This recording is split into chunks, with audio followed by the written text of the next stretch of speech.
नमस्कार साथियों, स्वागत है आप सभी विद्यार्थियों का हमारी इस नई सीरीज में।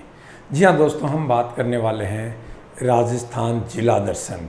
और राजस्थान जिला दर्शन में आज हम इस सीरीज़ की पहली क्लास लेके आए हैं, यानी कि हम इस सीरीज़ की नींव रखने जा रहे हैं। बस आप सभी विद्यार्थियों का यदि सकारात्मक सहयोग रहा तो सुनिश्चित रूप से मैं कहता हूँ कि ये जो राजस्थान जिला दर्शन की सीरीज है, ये राजस्थान की जीके को इतना मजबूत कर देगी कि आप हर ज़िले का राजनीतिक, भौगोलिक, ऐतिहासिक, कल्चर और उसके व्यक्तित्व और सभी तरह के टॉपिकों का सुव्यवस्थित और क्रमबद्ध तरीके से अध्ययन कर पाओगे। तो इस आगाज़ को अंजाम तक पहुंचाने के लिए आप सभी विद्यार्थियों का सकारात्मक सहयोग बहुत ज़रूरी है। जी हाँ दोस्तों, लगातार मेहनत करता रहूँगा और निश्चित रूप से आपको सबसे बेस्ट कंटेंट उपलब्ध करवाने का मैं वादा करता हूँ। तो आज धौलपुर जिला दर्शन का सामान्य परिचय देखेंगे। हम छोटे छोटे कंटेंट्स के रूप में पढ़ेंगे और बिल्कुल एक एक चीज़ को अलग अलग डिवाइड करके। ठीक है दोस्तों, और इसी के साथ में आपको एक सूचना और दे देता हूँ। जी हाँ दोस्तों, कुछ विद्यार्थी ऐसे हैं जिन विद्यार्थियों को केवल राजस्थान ज्योग्राफी पढ़नी है। उन विद्यार्थियों के लिए मैं राजस्थान ज्योग्राफी का लाइव बैच लाया हूँ। और ये बैच आपको कहाँ मिलेगा प्यारे विद्यार्थियों? ये मिलेगा RJ exam portal mobile application पर। इस मोबाइल एप्लीकेशन का लिंक है वो मैं इसी वीडियो के नीचे डिस्क्रिप्शन में दे दूंगा, और यदि आप चाहो तो इसे प्ले स्टोर से भी डाउनलोड कर सकते हो। वर्तमान में इस पर 50% की विशेष छूट दी जा रही है, यानी कि संपूर्ण राजस्थान ज्योग्राफी का कोर्स है वो मात्र आपको 199 रुपये में मिलने वाला है। इसमें कुल 16 टॉपिक पढ़ाए जाएंगे, जिसमें ज्योग्राफी और राजस्थान बेस्ड इकोनॉमिक्स होगी। ये राजस्थान के इतिहास का, वैसे राजस्थान ज्योग्राफी है लेकिन राजस्थान के इतिहास का सबसे बड़ा ऐतिहासिक बैच होगा जियोग्राफी का। इसमें हम A to Z पढ़ेंगे। इट मीन्स दैट कि इसमें हम किसी भी भौगोलिक पॉइंट का केवल भौगोलिक महत्व ही नहीं पढ़ेंगे, केवल भौगोलिक संरचनाएं पढ़ेंगे, उसका ऐतिहासिक महत्व, उसका सांस्कृतिक महत्व, उसका प्रशासनिक महत्व, सभी चीज़ों को सामूहिक रूप से सम्मिलित करते हुए पढ़ेंगे। और ये बैच है ना, ये 200 घंटे का बैच होने वाला लाइव बैच है, यानी कि राजस्थान के इतिहास का सबसे बड़ा बैच। वर्तमान में मात्र एक नाम मात्र की गुरु दक्षिणा के साथ मैं ये बैच शुरू कर रहा हूँ। और इसी के साथ दोस्तों अपन चलते हैं धौलपुर जिला दर्शन पर। तो हेडिंग बना लो आप सभी विद्यार्थी। सबसे पहले धौलपुर। धौलपुर, अब देखिए दोस्तों, सबसे पहले ध्यान से सुना, धौलपुर इसे हम किस नाम से भी जानते हैं? तो आप क्या कहोगे? इसे रेड डायमंड भी कहते हैं। ये बहुत बार क्वेश्चन पूछ लेता है, रेड डायमंड। रेड डायमंड के नाम से किसे जानते हैं? तो आप क्या कहोगे? धौलपुर को। अब धौलपुर को रेड डायमंड क्यों कहते हैं?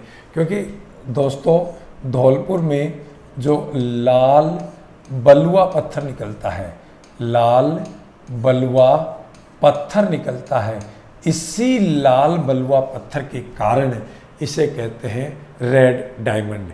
अब ये जो लाल बलुआ पत्थर है दोस्तों, ये धौलपुर में भी निकलता है और ये आपको करौली में भी देखने को मिलता है, लेकिन इसका सबसे ज़्यादा आपको धौलपुर में देखने को मिलेगा, इसीलिए धौलपुर को रेड डायमंड भी कहते हैं। धौलपुर से प्राप्त होने वाला ये लाल बलुआ पत्थर है, ये कौन से क्रम की चट्टान है? ये विंध्यन क्रम की चट्टान है। और यही क्वेश्चन दोस्तों आपसे पटवार में पूछा गया था कि धौलपुर और करौली जिलों से प्राप्त होने वाला जो लाल बलुआ पत्थर है वो कौन से क्रम की चट्टान है? जवाब क्या था? ये विंध्यन क्रम की चट्टान है। दूसरी बात, धौलपुर जिला है, इसका आपको शुभंकर भी पता होना चाहिए। इस जिले का आपको क्या पता होना चाहिए दोस्तों? शुभंकर भी पता होना चाहिए, शुभंकर। और धौलपुर जिले का शुभंकर है वो है पंछीरा। क्या है? पंछीरा, या इसे कहते हैं इंडियन स्कीमर, इंडियन स्कीमर। तो दोनों नाम याद रखना, पंछीरा या इंडियन स्कीमर के नाम से किसे जानते हैं? आप क्या कहोगे? धौलपुर को जानते हैं। सबसे पहले इस धौलपुर की हम प्राचीन स्थिति समझने की कोशिश करते हैं। तो नोट लगा के या हेडिंग लगा के लिखो, धौलपुर, धौलपुर इसकी प्राचीन स्थिति, प्राचीन स्थिति। तो यदि मैं प्राचीन समय की बात करता हूं दोस्तों, तो ये धौलपुर क्षेत्र है ना, ये मत्स्य जनपद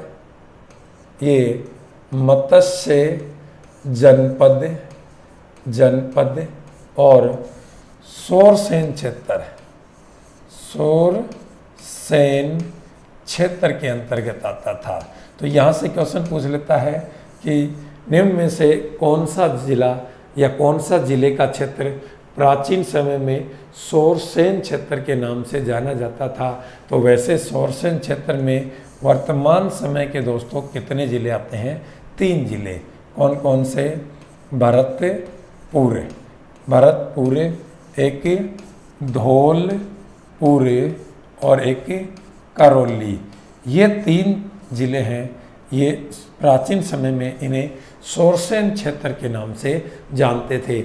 और यदि मैं बात करूं महाभारत की, यहाँ से क्वेश्चन पूछ ले कि भैया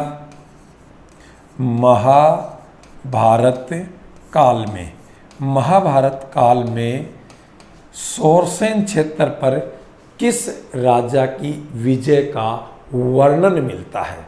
महाभारत काल में सोरसेन क्षेत्र पर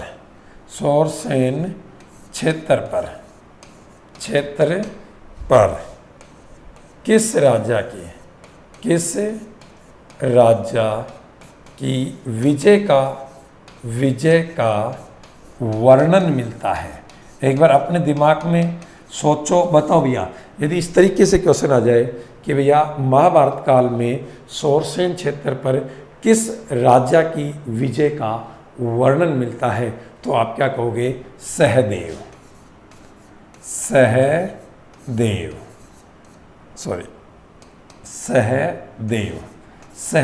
की विजय का वर्णन मिलता है।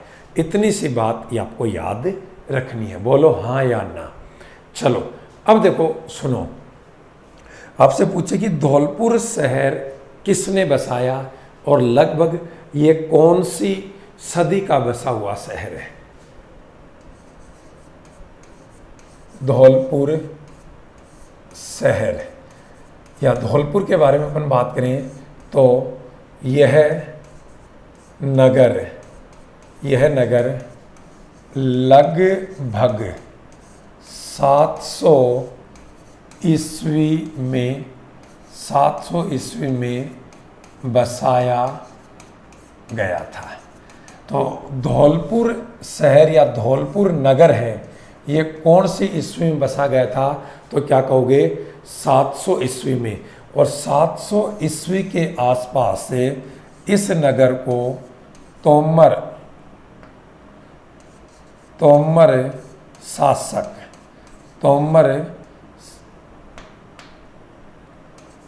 शासक ढोलन, कौन? तोमर शासक ढोलन देव द्वारा बसाया गया। ढोलन देव द्वारा बसाया गया। किसके द्वारा बसाया गया? तोमर शासक ढोलन देव। और उन्हीं के नाम पर, ढोलन के नाम पर धीरे धीरे इस क्षेत्र का नाम क्या पड़ा? धौलपुर पड़ा। किसके नाम पर? ढोलन देव के नाम पर पड़ा। ठीक है। अब देखो, आज़ादी के समय की बात करते हैं। यहाँ पे हम किसकी बात करेंगे दोस्तों, बहुत इंपॉर्टेंट बात है। देखो, आज़ादी के समय, आज़ादी के समय ये जो धौलपुर है ये एक जाट रियासत थी, जाट रियासत थी, ठीक है। वैसे भरतपुर भी जाट रियासत थी, आपको पता होगा, लेकिन धौलपुर भी कौन सी रियासत थी, जाट रियासत। किस समय, आज़ादी के समय। और इस जाट रियासत के शासक, बताइए कमेंट करके, इसके शासक कौन थे, कब, आज़ादी के समय। तो क्या कहोगे, उदयभान सिंह, उदयभान सिंह, उदयभान सिंह वो इस रियासत के शासक थे, कब, आज़ादी के समय। अब देखो, आज़ादी के बाद रियासती या रियासतों के विलय की प्रक्रिया शुरू हुई थी, इंपॉर्टेंट बात है। आज़ादी के बाद रियासतों के विलय की, रियासतों के विलय की प्रक्रिया शुरू हुई। और यहाँ पे आपने पढ़ा होगा कि भैया अपने राजस्थान का जो एकीकरण या राजस्थान का जो निर्माण है वो 19 देशी रियासत, कितनी, 19 देशी रियासत, 3 ठिकाने और एक केंद्र शासित प्रदेश को मिलाकर किया गया। और उन्हीं 19 रियासतों में से एक रियासत कौन सी थी, धौलपुर। तो ये आज़ादी के समय क्या थी, रियासत थी। और इस रियासत पर जाट राजाओं का शासन था और उस समय जो शासक थे वो उदयभान थे, ठीक है।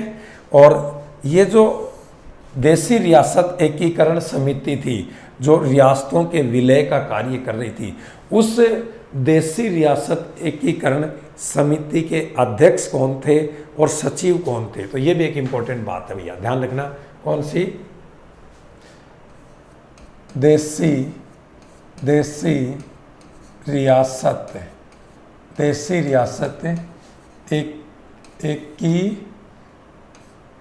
एकीकरण, देशी रियासत एकीकरण समिति। इस देशी रियासत एकीकरण समिति के अध्यक्ष कौन थे, तो क्या कहोगे, लौह पुरुष सरदार वल्लभ भाई पटेल। लौह पुरुष सरदार वल्लभ भाई पटेल थे, वो देशी रियासत एकीकरण समिति के अध्यक्ष थे। और देशी रियासत एकीकरण समिति के सचिव कौन थे, तो क्या कहोगे, वीपी मेनन इसके सचिव थे। और जब देशी रियासतों का एकीकरण की प्रक्रिया शुरू हुई थी तो अपने राजपुताने की रियासतों में सबसे अंत में विलय पत्र पर हस्ताक्षर करने वाली रियासत कौन सी थी, धौलपुर रियासत। इंपॉर्टेंट बात है, ध्यान से सुनना, या यहीं लिख देता हूँ। रियासतों के विलय प्रक्रिया में विलय पत्र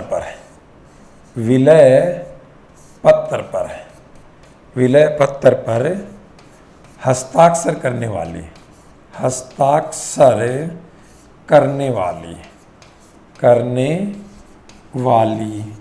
राजपुताने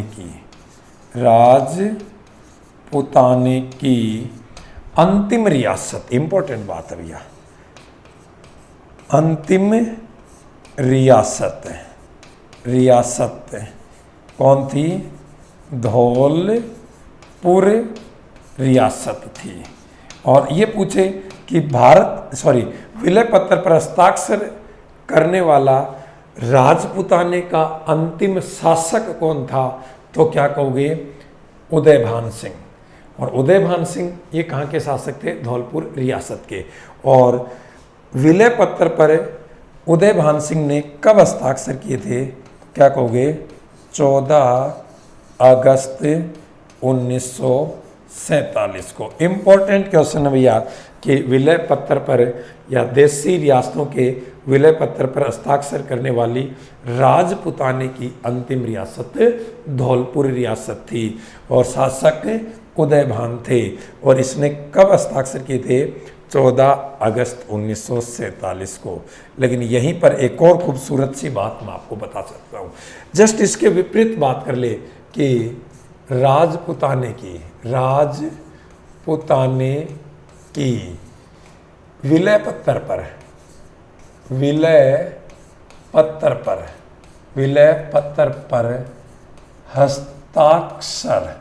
हस्ताक्षर करने वाली प्रथम रियासत कौन थी? यानी कि राजपुताने में कुल 19 देशी रियासतों का विलय हुआ था, उसमें प्रथम रियासत पूछी जाए तो क्या कहोगे? बीकानेर। और बीकानेर जो रियासत थी, इस बीकानेर रियासत के जो शासक थे वो थे शार्दुल सिंह। और शार्दुल सिंह ने 7 अगस्त 1947 को विलय पत्र पर हस्ताक्षर कर दिए थे। इसने विलय पत्र पर हस्ताक्षर कब किए थे? 7 अगस्त को। और इसने कब किए थे? 14 अगस्त को। तो दोनों चीज़ें आपको पता होना चाहिए। तो राजपुताने में विलय पत्र पर हस्ताक्षर करने वाली अंतिम रियासत कौन होगी? आपकी धौलपुर रियासत। एक एक चीज़ को कुछ इसी तरीके से आपसे पूछेगा भैया। चलो आगे और बात करते हैं। अब देखो, जब राजस्थान के एकीकरण की प्रक्रिया शुरू हुई थी, राजस्थान के एकीकरण की प्रक्रिया शुरू हुई तो राजस्थान के एकीकरण का जो प्रथम चरण था उस प्रथम चरण को क्या नाम दिया गया? मत्स्य संघ नाम दिया गया था। और इसी मत्स्य संघ में 4 रियासतों का विलय हुआ था और एक ठिकाने का विलय हुआ था। ठिकाना कौन था? वो था नीमराना ठिकाना। और नीमराना है वो वर्तमान में अलवर ज़िले में। तो इसमें देखो 4 रियासतें कौन आई थी? तो एक तो आई थी अलवर, दूसरी भरतपुर, तीसरी धौलपुर और चौथी करौली। ठीक है, अलवर, भरतपुर, धौलपुर और करौली। तो इस तरह से इस धौलपुर रियासत का अपने राजस्थान में विलय राजस्थान के एकीकरण के प्रथम चरण में हो गया था, जिसे नाम दिया गया था मत्स्य संघ। और ये जो मत्स्य संघ है इसका निर्माण हुआ था 18 मार्च 1948 को। और इस मत्स्य संघ के प्रधानमंत्री कौन बने थे? क्या कहोगे?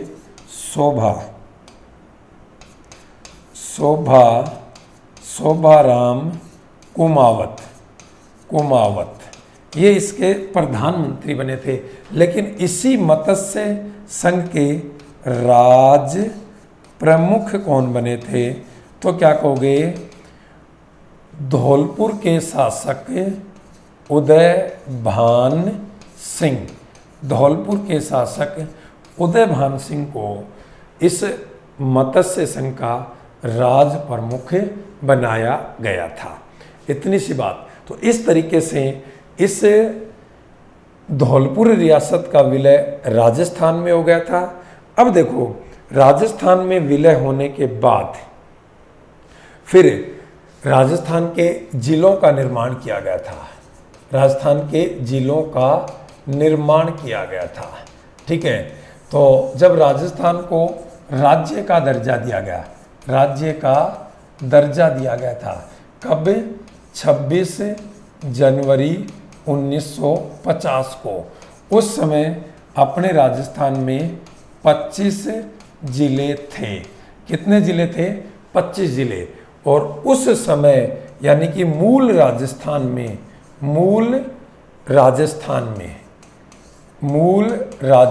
में ये जो धौलपुर रियासत है या ये धौलपुर था, ये भरतपुर जिले के अंतर्गत है। भरतपुर जिले में आता था। एक सेकेंड भैया, भरतपुर जिले में आता था।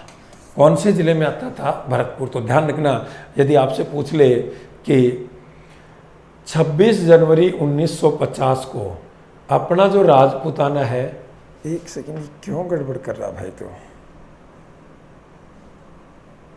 ये लो, 26 जनवरी 1950 को जब अपने राजपूताना या अपने राजस्थान की बात करें कि राजस्थान को जब राज्य का दर्जा दिया गया था, उस समय अपने राजस्थान में जिले कितने थे?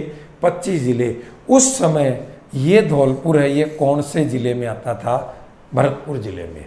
लेकिन ध्यान से सुनना दोस्तों, इम्पोर्टेंट बात यहाँ पे जो बता रहा हूँ, 15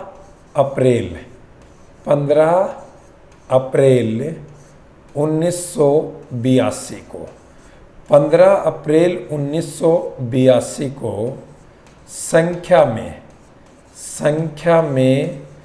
27वां जिला बना। 15 अप्रैल 1982 को संख्या में जो 27वां जिला बना था अपने राजस्थान का, वो कौन सा जिला था?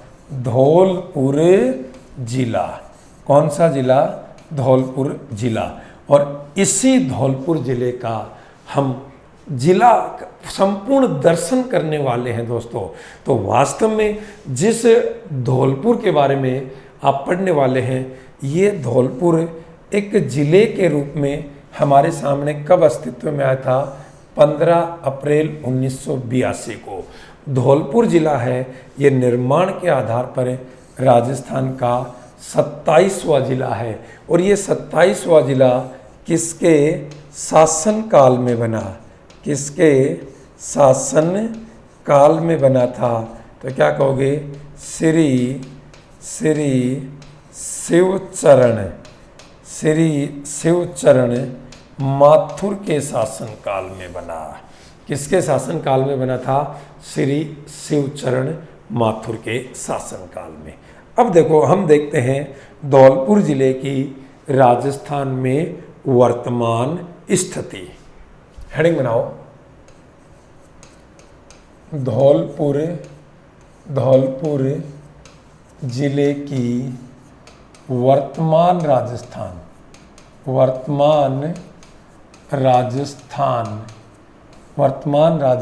में स्थिति। यहाँ से अपन बात करते हैं भैया, धौलपुर जिले की वर्तमान राजस्थान में स्थिति। तो देखिए बच्चों, एक एक बात को समझने की कोशिश करना। ये आपको अपना वर्तमान राजस्थान कुछ इस तरीके से दिखाई दे रहा है। बोलो हाँ या ना? ठीक है, ये राजस्थान दिखाई दे रहा है। और इसी वर्तमान राजस्थान की ये कौन सी दिशा है? पूर्वी दिशा। कौन सी दिशा है? पूर्वी दिशा। और राजस्थान की पूर्वी दिशा में ये कौन सा जिला है? धौलपुर जिला। तो आपसे एक तो डायरेक्शन ही पूछ ले, सीधी सीधी बात कर ले कि धौलपुर जिला राजस्थान की कौन सी दिशा में स्थित है? क्या कहोगे? पूर्व में। बिल्कुल, राजस्थान के पूर्व में जो अंतिम जिला है वो जिला कौन सा है? धौलपुर जिला। और ये जो धौलपुर जिला है, इसे हम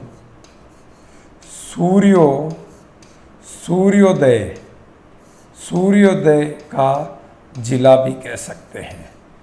सूर्योदय का जिला, क्योंकि राजस्थान में सबसे पहले सूर्य की किरणें धौलपुर जिले में पड़ती हैं। अर्थात राजस्थान में सबसे पहले जो सूर्य का उदय होता है वो कौन से जिले में होता है? धौलपुर में। देखो, ये भी कंफ्यूज मत हो जाना कभी। एक तो राजस्थान में होती है सूर्य नगरी, राजस्थान में है सूर्य नगरी। तो जब सूर्य नगरी पूछता है तो आपका जवाब क्या रहता है? बिल्कुल जोधपुर है। अरे यार, जोधपुर है। जब सूर्य नगरी पूछ ले तो फिर आपका जवाब क्या रहेगा? जोधपुर। और सूर्योदय वाला जिला पूछे तो क्या कहोगे? धौलपुर जिला, जो राजस्थान के बिल्कुल पूर्व में स्थित है। एक बात तो ये याद रखना। दूसरी बात, जैसे धौलपुर जिले की बात आती है तो हमारे दिमाग में एक और बात आती है कि ये क्षेत्रफल की दृष्टि से, क्षेत्रफल की दृष्टि से राजस्थान का सबसे छोटा जिला है, सबसे छोटा जिला है। तो क्षेत्रफल की दृष्टि से राजस्थान का सबसे छोटा जिला कौन? धौलपुर जिला। अभी आज बात क्षेत्रफल की आ गई तो क्षेत्रफल भी आपको पता होना चाहिए। इसका क्षेत्रफल 30-33/34 वर्ग किलोमीटर है। अब देखो, ये राजस्थान का सबसे छोटा जिला है तो इसका जो विस्तार है वो राजस्थान के कुल क्षेत्रफल के 0.89% भाग पर है। कितने प्रतिशत भाग पर है? 0.89% भाग पर है। अब देखो, धौलपुर जिला है। इस धौलपुर जिले में वर्तमान में 7 तहसीलें हैं। कितनी तहसीलें हैं? 7 तहसीलें। और यदि हम बात करें धौलपुर जिले में लोकसभा क्षेत्र की बात करते हैं तो यहाँ पर धौलपुर प्लस